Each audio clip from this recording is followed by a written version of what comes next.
はい、お疲れさんです。はい、お疲れ様です。です。まあ、字幕の翻訳、お疲れ様でした、エルカさん。はい、お疲れ様です。いや、今回もなかなか大変でしたね。まあでも、短いからね、今回は30分弱なんで、前回と比べたらちょっとずつ短くなってってるから、そうですね、まだまだ。まあ、この先長い翻訳まだ待ってるんですけど、まだあんのかよ。頑張りましょう。ああ、そうですね、頑張りましょう。まあ前回の動画とかでも一応言ったんですけど、一応注意事項というか、まあごめんねっていうことなんですけど、まあ字幕ずれてたりとか、ちょっとね誤字脱字だったりはありますけど、その辺はご容赦ください。ただ内容に関しては少なくともちゃんとプレゼンで言われてることっていうのが分かるようには翻訳して確認はその辺だけはちゃんとやってるんで、よろしくお願いします。まあぜひね、日本人プレイヤーの皆さんにもシーズン5を見てもらいたいんで頑張りました。そうですね、やっぱ日本語で見えると、日本語が読めるとまたね、内容の濃さが違うんでね。まあ YouTube のね、自動生成の字幕よりかはいいと思います。そうですね。そろそろ字幕がスタートしますね。そう早速ね、ちょっとね、先走ってるんですよ、字幕がね。まあでも、言ってることは合ってるんで。まあ、気になる程度で困りはしないと思うんで。CitizenCon, but it's my first time presenting, so I'm very excited to be here. And just on behalf of myself and the team, thank you so much for coming to this presentation. Thank you. With that said, I'm here to talk to you about an initiative that was first introduced right here at CitizenCon in 2019, and that's adding distinct purpose and specializations to armor and clothing in our game. So let's get started. So, Star Citizen is a game about almost everything. We can do almost anything. With so many different options of gameplay, whether that be mining, piloting, FPS combat, or even a captain ministry. Unlike other traditional MMOs, we don't impose rules or classes onto the player. In real life, people are not just one thing. I'm sure you can all relate. I've had many different jobs. I've not always been a game designer. In fact, it was only a week ago that I found out that Jared used to do tech support for prosthetic legs. It's true. You can ask him. That said, if you're like me, you like to excel at whatever you're doing. So, that brings us on to the concept of specializations. This is about bringing more purpose, more considerations, and more decisions to armor and clothing you wear beyond just looking cool. So, what are they? Specializations are the focus of your current daily adventure. That could be a daring racing, a cargo hauler, or a first responder. Specializations are a series of attributes assigned to each piece of clothing and armor in the verse to allow you to make informed decisions on both how you want to look and how you want to perform. What are they not? Specializations are not assigned classes. There's no magic toggle where suddenly you're forced into a role like a cleric or a wizard or even a pizza delivery person. They also do not limit you. You can still do almost everything in any armor and clothing you want. You just won't do it as well as you could have if you had specialized. Why are these necessary? Well, specializations enhance gameplay depth. They add a level of roleplay and immersion. Specializations can provide a sense of ownership of your playstyle. At its core, SC is driven by choice, with specializations offering a deeper layer of player options. And that's the option to excel, to fool around, to min-max, or give yourself a unique challenge. Specialization allows us as developers to make gameplay experiences that are deeper and more complex. So whether you're a salvager, a bounty hunter, or a medic, there will be specialized suits that will help outperform your peers. So at this point you may be asking yourself, okay, well, how do I specialize? It starts by determining your playstyle. What do you want to do today? Are you going to be a trader, a smuggler, an assassin? Is there a void in your organization that needs filling? This is a decision you get to make and remake every single time you log in. Or, if you're like me, perhaps several times in a single play session. Once you know what you want to do, it's time to start hunting for the right gear. Specialized items are not intended to be found in any old store. You're going to have to do the legwork. You'll have to align with some of those guilds and factions that JJ and Benoit just talked about in the previous presentation. You'll have to explore the galaxy, find hidden stashes and rare opportunities for better gear. Specialized items are meant for those who are willing to put in the work to exceed at your role. And once you've done all that, it's about selecting the right combination of armor and clothing. Yes, I said it. Mixing clothing and armor is built into the very fabric of this new system. Can I get a hell yeah? All right. All right. I know you guys have wanted this for a long time, so yeah, great. And to tell you even more about this new system that we do この called 今画 StarWare, 像があるけど、 please welcome to the stage lead character 今まで technical だったらア artist ンダースー Armando ツの上 Lira. にしかアーマー着れなかったのが、普通の服の上に着れるってことですよ。ああ、なるあとほど。はアーマーの上に服とかもできるのかな、多分。ああ。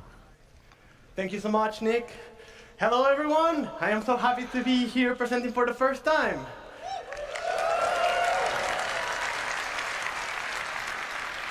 How cool are specializations? We are sure you'll enjoy finding the best combinations for your playstyle. And for that, we had to create a system that gave you all the freedom that you deserve. It's something that I am sure you've all been waiting for so long. StarWare. So, if you're...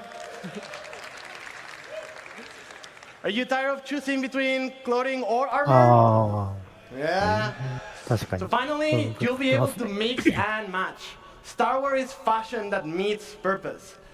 As specializations provide you with a multitude of stats to combine, you'll also be able to choose the visual style that you want.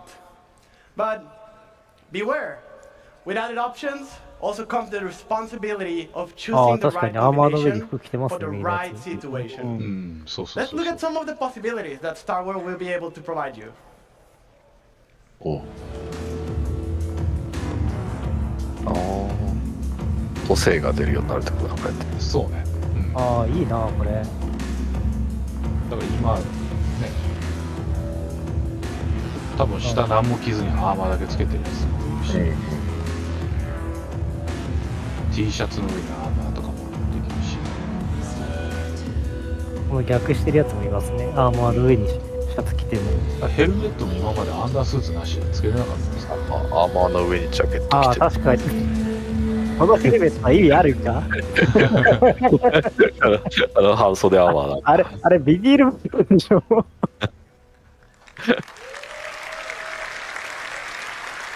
ああ、いいな。アーマーの上にコート着れるのいい As you all な。 saw, the possibilities are huge. Like, have you ever wanted to put on a jacket on top of an undersuit? Yeah.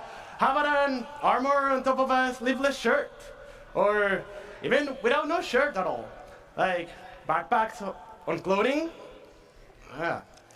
So StarWare allows more customization than ever. But be careful, certain gameplay implications will still be true. You won't be able to go into the vacuum of space without a space-worthy undersuit and helmet. And in certain planets, you'll need a breathable mask or helmet to survive. まあそりゃそうだよね。 I hope you guys are excited about this as much as we are. And we heard what you all want, and we're making a system to bring it all to you.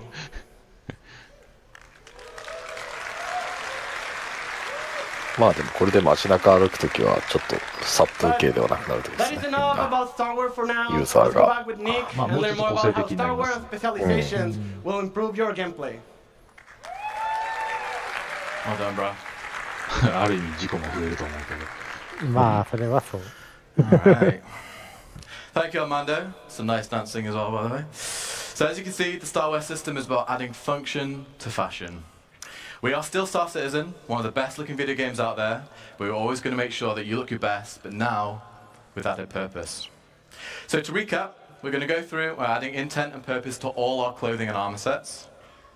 As designers, we really want the visuals to match the stats that our great character art team have made. So for example, if a pair of pants look particularly armored, chances are they'll have modest damage mitigation to match.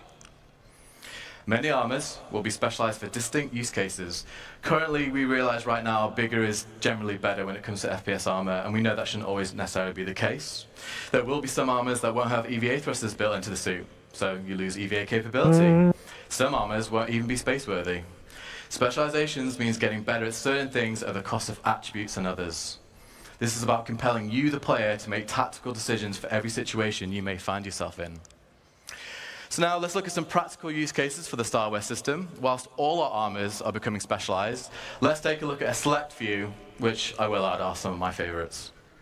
We are going to assemble a team to tackle one of Star Citizen's most anticipated adversaries ちなみ that に you'll get to さっ meet き later on. EVA って言ってた Let's の meet が our first 宇宙 specialization. 空間でそのスーツについてるスラスターで移動するための機械がついてないままっていうだからまあなければただ浮いてるだけになったとして一切移動できず飛べなくなるってことだね。スラスターがないからね。そうそうそう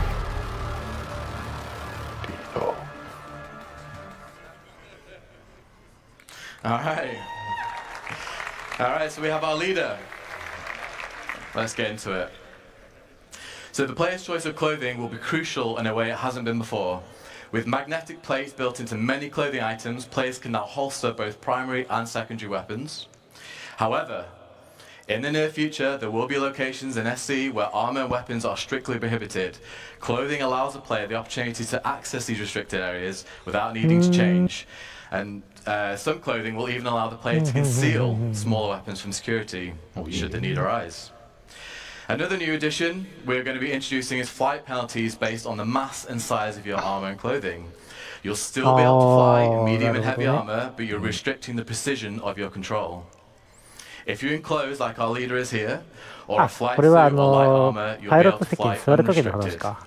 そうだね Now, if we look at an overview, we've cherry-picked 6 generalized stats to give you like a high-level understanding of how various clothing and armors we specialized.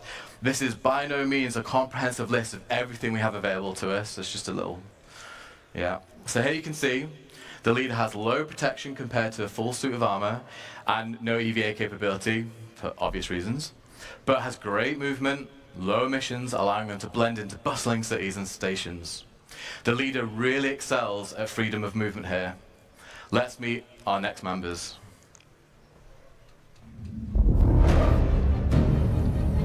今度はバルキリーか。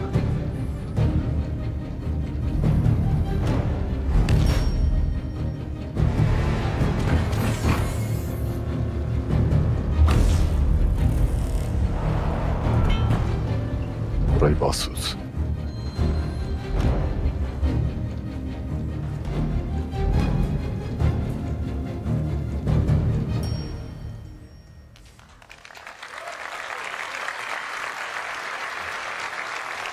Okay. So here we have our pilot. If you remember, back in 3.23, we introduced our first specialized helmet visor, the combat visor. This introduced the dynamic crosshair and all the magazine information on your HUD. This is our pilot visor, which allows the wearer to link with their ship and cast MFDs directly into their visor. This provides the pilot with all the essential data like ship health and shields, so no longer will the pilot need to break concentration during an intense situation to look down at their MFDs. Again, like the leader in this situation, there'll be no penalties to flight, plus with added G-force resistance, the wearer will be able to get the most from out of their ship. So if we look at the pilot stats, they have fantastic mobility, like I mentioned, great G-force resistance for when combat takes them to the limit of human endurance. And finally, this suit comes with the best EVA capability in its class for when remaining in your ship is no longer an option. Here's another variant in our flight suit class, the racing flight suit. This is what our driver will be wearing. This suit, unlike the pilot flight suit, has features which are more streamlined, which allows it to have truly unmatched G-force resistance for the hardest corners on the most challenging of racetracks. It also offers great oxygen capacity and thermal protection for those planets with hostile environments. So as you can see, this flight suit excels at G-force resistance, but it loses its protection and has much weaker EVA 本当にレー capability. サー用のあれなんだ。 Let's meet our next team ブラ members. カートしづらくなるってことだよね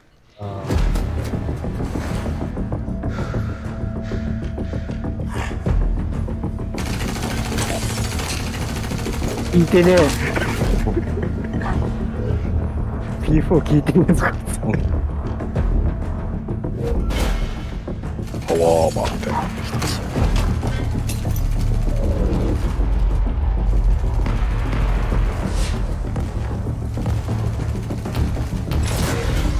完戦闘用スーツですね。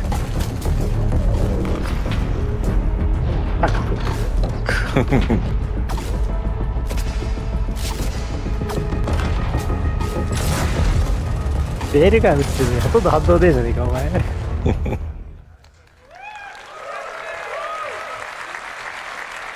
Okay. Here is our tank, who is wearing our heavy combat armor. Combat armor is similar to what you're used to, only we're specializing it even more for combat. So what does this mean? We want our wearers of heavy combat armor to feel like walking tanks. The armor should provide fantastic coverage to limit any weak points they may have, and actually have a greater damage mitigation than what players are currently used to. Due to its mass, the armor will also feature the strongest resistance to force reactions, so that's flinch, stagger, and knockdowns, which brings me on to a full suit feature. If the player is wearing a full set of heavy combat armor, they will not be able to be knocked down by small arms fire. ああ、本当だ。装甲歩兵だ。そう。やだな、これ、 However, as you can 戦 see 場で here, 会いたく for ねえ that な。 protection, coverage, and stability, we have some major trade-offs. You're going to lose your mobility, stamina will run out much quicker, and your movement speed is severely reduced. The majority of combat armors will also lose built-in で EVA もあれでしょ thrusters, これが meaning バ you're ル going キ to リ have と to か add から additional 出てくる weight んでしょ to 嫌 have なん you だけ wearing ど。 an EVA plan. Next up, we have our Like it. tracker in the heavy hunter armor. This is another suit in our heavy armor class.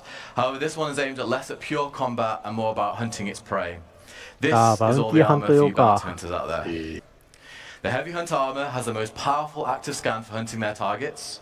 Its scanner outshines all others in locating infrared and electromagnetic emissions. Perfect for locating those targets on a lay low, whether that be human or creature alike. Whilst it's still classed as heavy armor, it does mix things up, so it'll have slightly faster movement and mobility, but it loses the protection. You'll also be able to store more devices like deployables and throwables.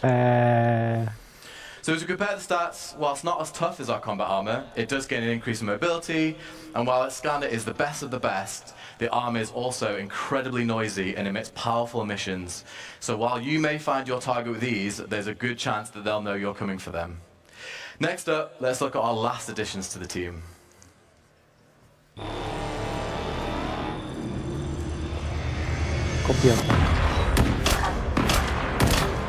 Pico!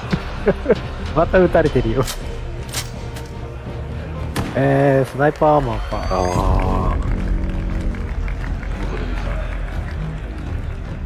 なんだあれ。え友達です。誰が出るの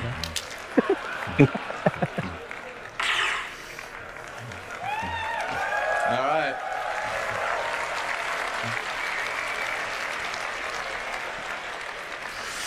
I can tell who the fan favorite is there. Yeah. So we have our sniper who is wearing our light stealth armor. Here's another example of a full suit feature. If the wearer has all pieces equipped, so that's helmet, core, arms, and legs, due to its mass and the suit's material, their missions will run so low that they will be undetectable on radar. With it being light armor, it also has a great level of mobility and traversal speeds, meaning should the wearer be spotted, they can quickly escape or reposition with ease. And remember, with it being light armor, no flight restrictions. So with the best stealth and fantastic speed, it's a must for any players looking to assassinate, infiltrate, or in this case, be a sniper. However, the protection provided is minimal. You don't want to be engaging in a full-on firefight in this suit. And just to reiterate, folks, as well, like great specialized armors like this one and all the ones that you've seen today, you're going to have to put the work in to have these at your disposal. And finally, surrounding our group, we have that one friend. We've all played MMOs, right? We all know that one friend. That friend's me. No. They ignore all the rules and the strategy. They can only play for 30 minutes a week. They might prefer a bit of glint on their sniper scopes. Who knows? Well, here at CIG, we also support that friend, so they're on the roster too. So, we have our group. What do you guys think? We fun? All right. All right.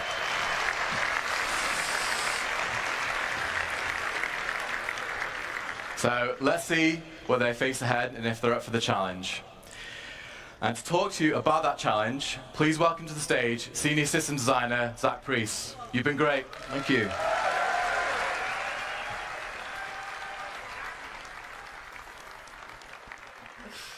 Oh, luckily this thing's only got 2 buttons. So, hello, I'm Zach Priest. I do a variety of things at CIG, but thank you, the people at the front. I do a variety of things at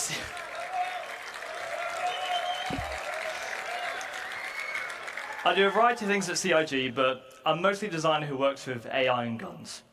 So most of you will be wondering, what could the next part of the presentation be about? Well, let's get stuck in. Star Citizen at its heart is about community. From our relationship with players to the big dynamic events that citizens work together to complete. We love group content and missions that allow players to work together to achieve a goal. But for our group specifically, you do have to wonder, well, now our crew is assembled, and in a universe as big as Star Citizen, who knows what trouble they could run into? So let's find out what they're going to face. Now, they're heading to the planet Monarchs, which is in the Pyro system. So, without further ado, let's find out what they're up to.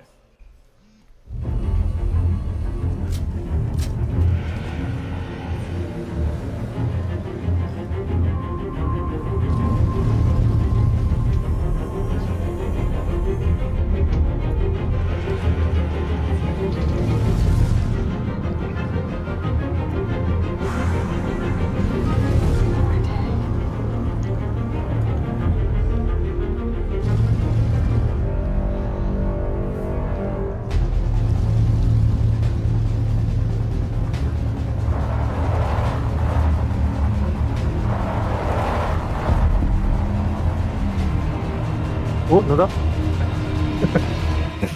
何が起きた今。あー、無駄。いや、でかっ。やっとですよ。でかすぎでしょ。7、8年前に映像出てきて以来ですよ。そんなにあったんだ。そんなにフル株だったいいか、これはじゃねえ。割と砂漠系にはお約束のリーダー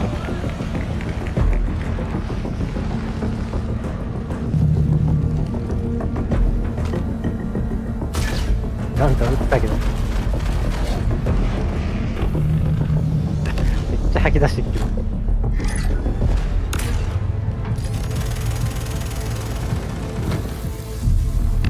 うわ一撃かよ。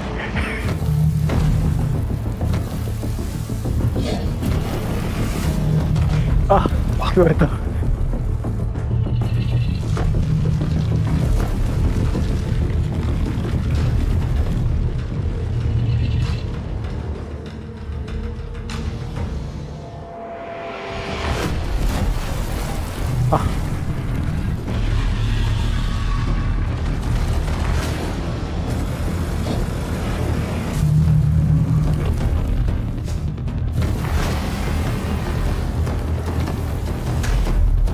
いやいやいやいや、えぐっ。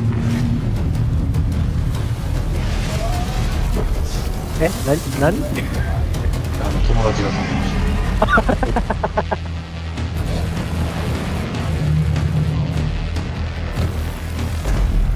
やばっ。これ吐き出してるやつの威力えぐすぎでしょ。だったらそうしかな。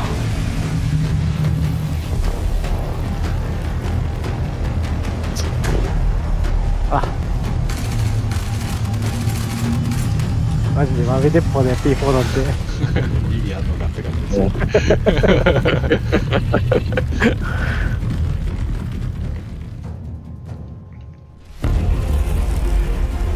言われた。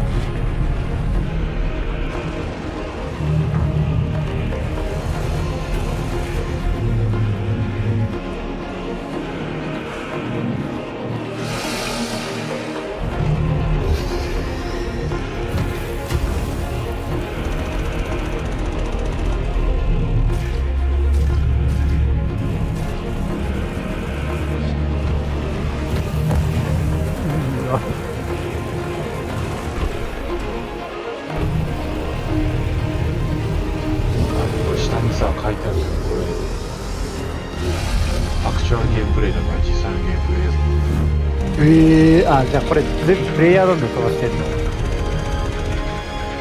開発が多分社内プレイなんでしょうか。お、倒した。おー、なんかいる。グッチャリンだよ。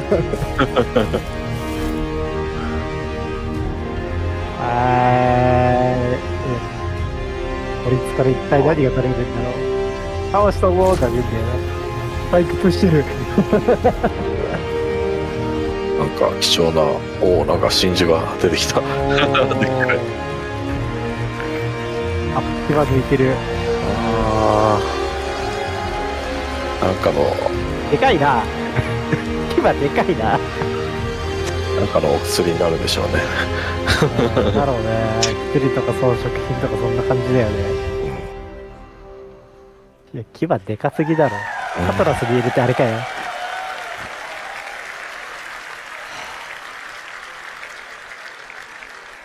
これやりたい。やりたい That ね was。cathartic. Absolute cinema as far as I'm concerned.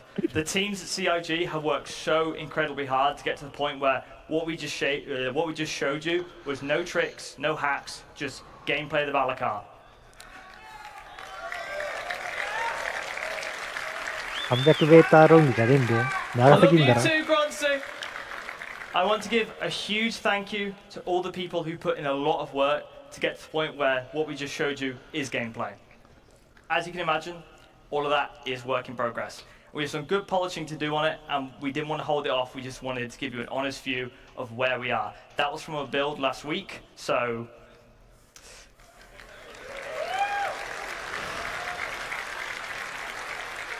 with that said, monster hunting is coming to Star Citizen. And the best part was starting off this epic series of fights with the infamous Baller Car, who some of you may remember from 2016.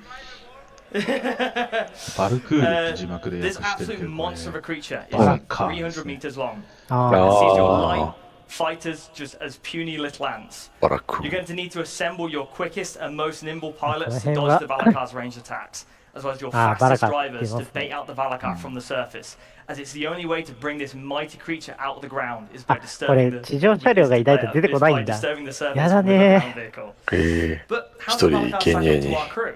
ゲリエ使い。 Well,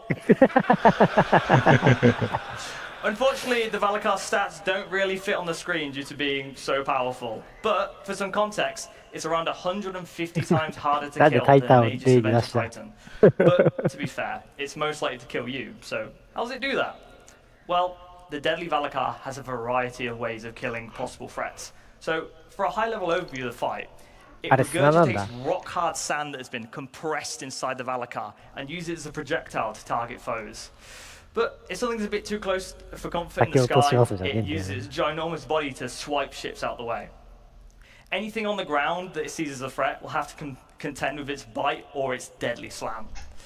So, little bit fun bit of information. As the Baller Car becomes more injured, it will retreat back into the planet's surface, and you'll need to make sure that your ground vehicles stay alive or have backups to bait out the creature again, as well as keeping it interested.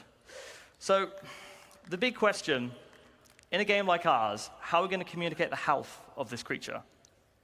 Well, things being physicalized is at the heart of Star Citizen. And we know how much of a large fight the Apex Baller Car is, and we need to communicate that in a diegetic way. So you'll see here the Baller Car's health from 100% to 1%. You'll see its skin getting more battered and bruised as the fight progresses, to give you an idea of where you are and how close you are. So the nice thing about this, it communicates the Baller Car's health without needing any UI or health bars and just purely keeps you immersed in the experience. So, number one question, why do you want to kill the Baller Car? Well, because it's fun, but I know you sweaty gamers, so it's got loot, also known as harvestables. The Baller Car has two very valuable harvestables. Firstly are its pearls. You'll need to mine growths on a variety of locations of Baller Car to reveal these pearls. And once you've destroyed the growth skin, you'll see disgusting squidgy innards. But next is its big apex teeth. These are within its mouth, and you'll need a very strong tractor beam to be able to yank these things out. And these harvestables will not all come out at the same quality. So you'll be able to learn more about that and how harvestables are going to be used tomorrow in crafting your home.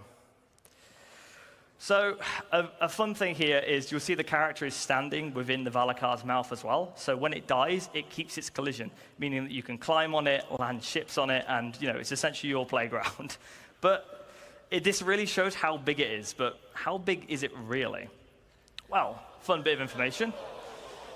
When we first made the collision for this model, Star Engine actually gave us an error saying, like, no living thing needs to be this big. You've accidentally added an extra 0 onto the size. But to give you an idea of the sheer ridiculous scale of this monster, you'll see here an Idris. Anyone who's done Xenothreat knows how big the Idris is. You feel like an ant when you're in the Idris, and this makes the Idris look small. There's also an Aegis Avenger Titan here as well, but if you look even closer, there's actually a Copion in this image. I'll give you a second to try and spot it. There it is. So well done to anyone who spotted it. So it's big. So for some fun numbers, it's 250 Copions long, 47 Aegis Avenger Titans long, and for our American friends, that's about 3.5 football fields. But lucky for our Copion friends, the Valakar actually comes in different sizes. So you'll be familiar with the variants we've done before with our Quasi-Grazers and our Copions. They're in different biomes and they have different aesthetics. But moving on, we want to also introduce different creature sizes. So these sizes will have unique behaviors, animation, audio, and harvestables associated to each size. So for our first size, we have the juvenile. These juveniles will respond to stimulus, such as noisy footsteps and loud mining beams. This will cause them to burst out the ground and attack anyone who's disturbing them. And you'll find these in caves near valuable harvestables and minerals. So for our next size, adults. The adult Valakars know not to pick fights and tend to remain to themselves. However, if you exterminate too many juvenile Valakars, this will cause adults to show up, which are 3 times larger and a lot more angry. Creature sizes are great because they allow us to create varied experiences as well as show you how creatures grow and evolve in the environments they live in and grow up in. Beyond that, we have our Apex, which has the most valuable harvestables and the most deadly attacks. It's also the biggest living thing in the verse, so far. So, in summary, monster hunting is coming. This is the first in a large series of Apex creatures that you need to gather your crew together to take down this mighty beast. You need a diverse lineup of ships, ground vehicles, loadouts, and skill sets to take out the Apex Valakar. Everyone at CIG is incredibly excited to get the Valakar into your hands, and we hope it shows that we're not only doubling down on creatures, we're also committed to bringing you gameplay experiences that only a game of our scale can provide. But that's all for the Valakar, for this Valakar. Let's take a look at some other fauna. Now, the Valakar is very exciting, but I also want to share with you the bigger picture for creatures. So let's start with some Valakar variants. Variants so far have typically just had alterations to their loot and appearance. However, we want to go further with what variants can be. For example, what if the Valakar evolved and grew in a swamp environment instead of a desert planet? Or if a Valakar never made it to the surface and only lived in drowned caves? These are the kind of questions that make sci-fi one of the best mediums. And I can hear the questions already. What does an adult cave Valakar look like? What does an apex Quasi-Grazer look like? Well, it's these questions that get everyone excited that works on creatures to give you a glimpse into the big picture. All of these variances and differences and new creatures make up what we call our fauna matrix. The fauna matrix is basically our creature encyclopedia. So these concepts should show you that we want to get more weird and wonderful with our creatures. We've started off with more traditional animal references like dogs and birds and cows. But now we're in a position to create the things that we love about sci-fi, which is the weird and the unknown. So looking at where we're going, all of our creatures have been defined for the road to 1.0. We've ensured we've got a rich, diverse, distinct roster of creatures to make each of our planets feel special. As well, as considering the unique elements of various planets, ensuring that they're populated with appropriate creatures. We've been designing creatures in mind so that planets' ecosystems influence their behaviors, designs, aesthetics, and harvestables. With that being said, I would like to give you a sneak peek at our fauna matrix. That's all from me. I'm very happy to be bringing the Valakar to all of our backers. It's really like nothing else you've played before. I'll leave you with this last video. Enjoy the rest of CitizenCon, everybody. すごい。いや、モンスターハンターやりてえな、スターシーズンで。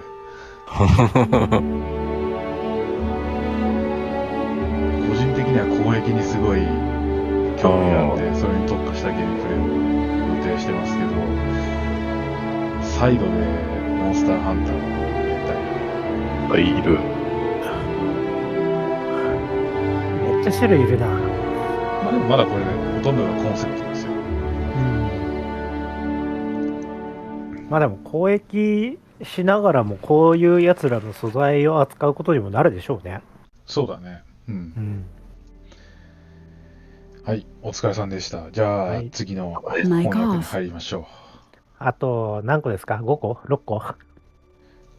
今ので3つ目だから、あと5つですね。まだ半分いってないんだ。頑張りましょう。はい、じゃあ次回お楽しみに。はい、またでは次回に。